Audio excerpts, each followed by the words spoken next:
नमस्ते माई बहन लोग। हमनी गीत अपने लोग का अच्छा लगा तो जरूर अपने लोग सुन जा और सब्सक्राइब कर जा हमनी के चैनल के सपोर्ट कर जा। हमनी कजरी गीत गाए जाती जा जरूर सुना जा। राग में एक जोगी उतरेला, बाग में एक जोगी उतरेला, के मोरे बाबा भजन सुने जाइबा, के मोरे बाबा भजन सुने जाइबा।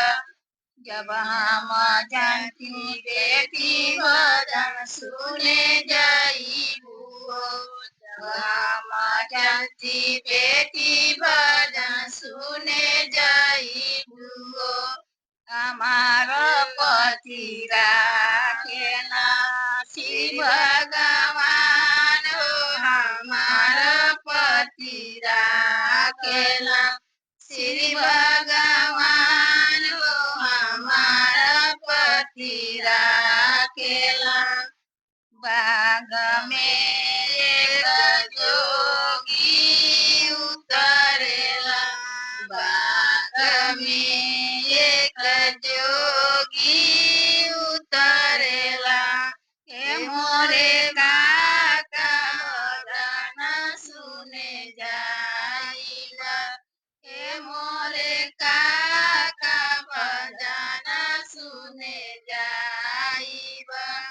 जब हम जानती बेटी भजन सुने जाइबू, जब हम जानती बेटी भजन सुने जाइबू, हमार पति राखेला श्री भगवान हो, हमारा पति राखेला श्री भगवान हो, हमारा पति राखेला।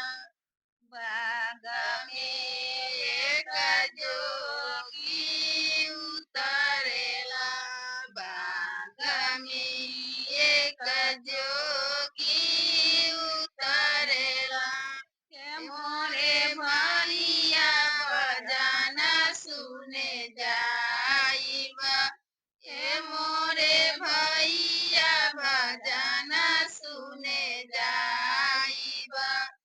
जब हम जानती बहिन भजन सुने जाइबू, जब हम